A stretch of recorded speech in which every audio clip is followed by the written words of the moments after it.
তোমার নিজের কোনো মতামত নেই? আমার মতামতের কি দাম?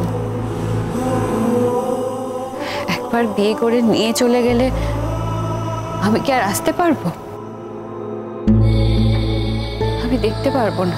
বিয়ে করে চলে যাওয়ার তো কোনো দরকার নেই।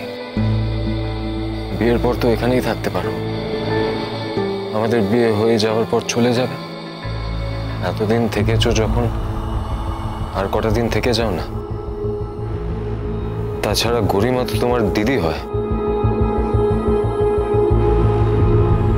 যে কথাগুলো আপনি বলছেন সেই কথাগুলো আপনি নিজে বিশ্বাস করেন?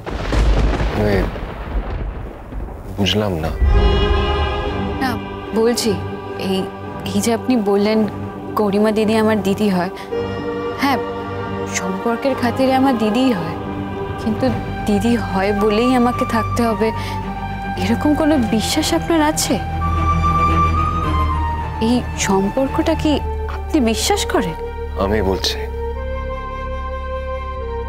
আমি তোমার দিদির হাসব্যান্ড। বললে তো দিদির বলাতেই থাকবো, দিদির হাজবেন্ডের বলাতে কেন থাকবো? আচ্ছা, তার মানে গরিমা বললে তুমি থাকবে? এখন আর থাকা না থাকা আমার উপর নির্ভর করছে না স্যারজি। এর মধ্যেই একেবারে সারেন্ডার করে বসে আছো তুমি। কেন তুমি তোমার হাজবেন্ডকে বলতে পারছো না যে তুমি এই বিয়েটা করতে চাও না? তুমি বলতেই তো পারো তুমি এই বিয়েটা কাটিয়ে দিতে চাও। না। কিন্তু কেন? বড় লোকদের বাড়ির বিয়ে তো অনেক দিন ধরে হবে। এতগুলো দিন স্বামী ছেড়ে, শ্বশুর বাড়ি ছেড়ে আমাকে কি আর কেউ থাকতে দেবে? ছি ছি রোশনাই। কি হলো, হঠাৎ ছি বলছেন কেন? এত যে বড় বড় কথা বলছেন, যখন আপনার বাড়িতে আমার বিয়ে ঠিক হলো, সোনাগাঁও মাসি যখন আপনাকে বলল, তখন তো আপনি বলেছিলেন যে আপনি চান একটা ভালো ছেলের সাথে আমার বিয়ে হয়ে যাক। বলেছিলেন কি বলেননি? তাহলে এখন হঠাৎ করে আমাকে ছি বলছেন কেন আপনি? তখন তো আপনার কোনো সমস্যা হয়নি। আমি বলেছি তো, আমি যা চাই আমি তাই বলেছি। আমি বলেছি কারণ আমি চাইনি যে এই বাড়িতে তোমার এত অপমান হোক, কিন্তু তাই বলে এত তাড়াতাড়ি নয়। আপনি কি রাজীবের কথা ভেবে বলেছেন? কেন, রাজীব কি করবে? রাজীব কি তৈরি হয়েছে তোমাকে বিয়ে করার জন্য? ওর কি কোনো রোজগার আছে? ও তো একজন স্টুডেন্ট, ও তোমার দেখাশোনা করবে বিয়ের পর। তাহলে সমস্যাটা কোথায়? আর এমনিতেই তো আপনি রাজি হয়ে গেছিলেন পাত্র দেখতে আসার ব্যাপারে। তাহলে আজ যখন একটা রোজগারের পাত্র এসেছে, আপনি আমাকে তুচ্ছ কেন করছেন? সমস্যাটা কোথায় বলুন? সমস্যাটা কোথায়? সমস্যাটা হলো যে আমি যাই বলি না কেন, তুমি একবারেও ফাইট করলে না রোশনাই। তুমি একবারেও বললে না যে তুমি কি চাও। তুমি বললে না যে তুমি একজনকে ভালোবাসো।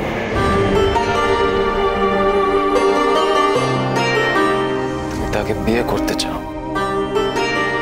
তাকে ছাড়া আর কাউকে বিয়ে করবো না। আমার কোনো উপায় নেই স্যারজি। সে উপায় নেই। আমি যদি কাউকে ভালোবাসি, তাহলে তাকে বিয়ে করার উপায় নেই আমার কাছে। তার মানে কে বলেছে বিয়ে করার উপায় নেই? তুমি জাস্ট একবার বলো রোশনাই, তুমি চাও যে এই বিয়েটা ক্যান্সেল হয়ে যাক। জাস্ট একবার বলো। পৃথিবীটা টলে যাবে।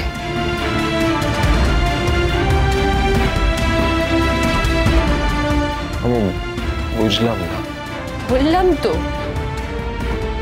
পৃথিবীটা টলে যাবে, ভূমিকম্প হয়ে যাবে, ঝড় প্লাবন ঘটে যাবে স্যারজি। তাতে কি এসে যায় রোশনাই?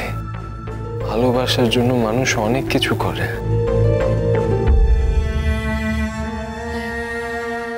হয়তো তাই, হয়তো আমিও যা করছি ভালোবাসার জন্যই করছি। যে চোখে থেমেছে সময়, প্রেম খোঁজে তার এই হলো তোমার ভালোবাসা। চারিপাশে তুমি রাজীবকে ভালোবাসো বলে আরেকজনকে বিয়ে করে রাজীবের সামনে সংসার করতে যাচ্ছ।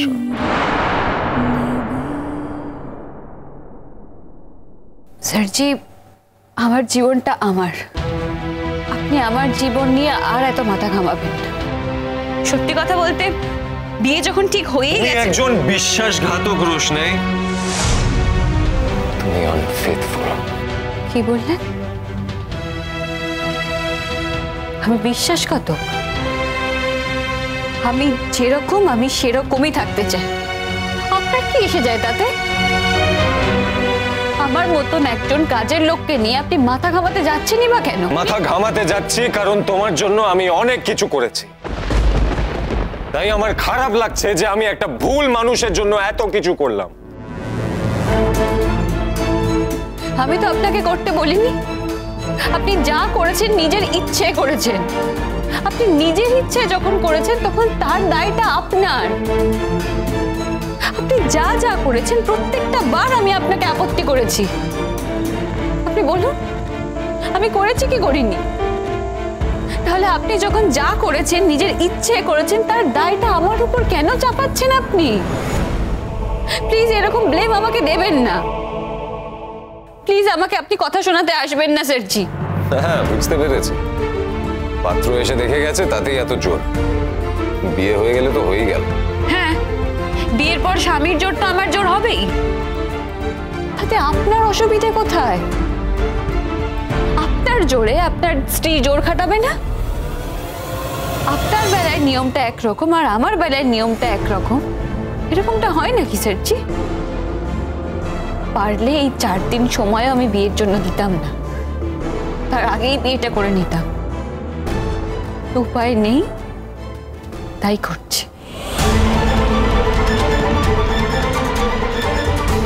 আর একটা কথা, দয়া করে আপনি এই কদিন যা যা ভুল করেছেন ভুলটা রিপিট করবেন।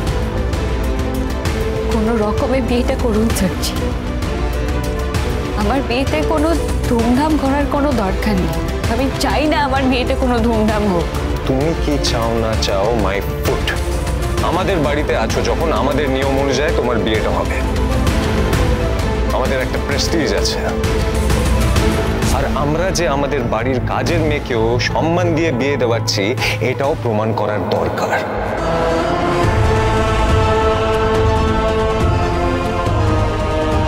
তাহলে আপনিও কাজের মেয়ে হিসেবে স্বীকৃতিটা দিলেন। থ্যাংক ইউ স্যারজি। কেন যে এতদিন অন্যরা বললে আপনি সংশোধন করে দিতে চাইতেন কে জানে।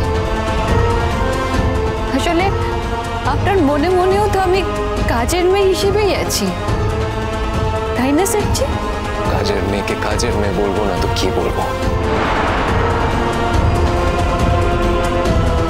এখন অবশ্যই স্ট্যান্ডার্ডটা আলাদা হয়ে যাচ্ছে।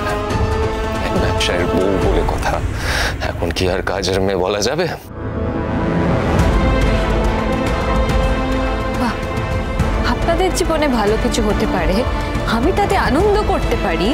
আপনার বউ এত বড় সেলিব্রিটি, তার এত নাম ডাক, আর আমার বর সামান্য ব্যবসায়ী বলে তাতে আপনার এত অসুবিধা কিসে? স্যারজি, একটা কাজের মেয়ে এত ভালো জায়গায় বিয়ে হচ্ছে বলে আপনার এত অসুবিধা হচ্ছে, তাই না?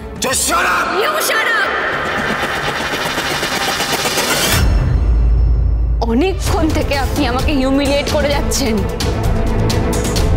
এভাবে আমাকে হিউমিলিয়েট করবেন না।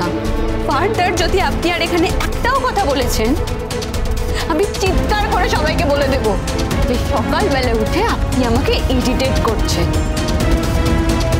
আপনি আমাকে বাধ্য করছেন যাতে আমি এই বিয়েটা ভেঙে দিই।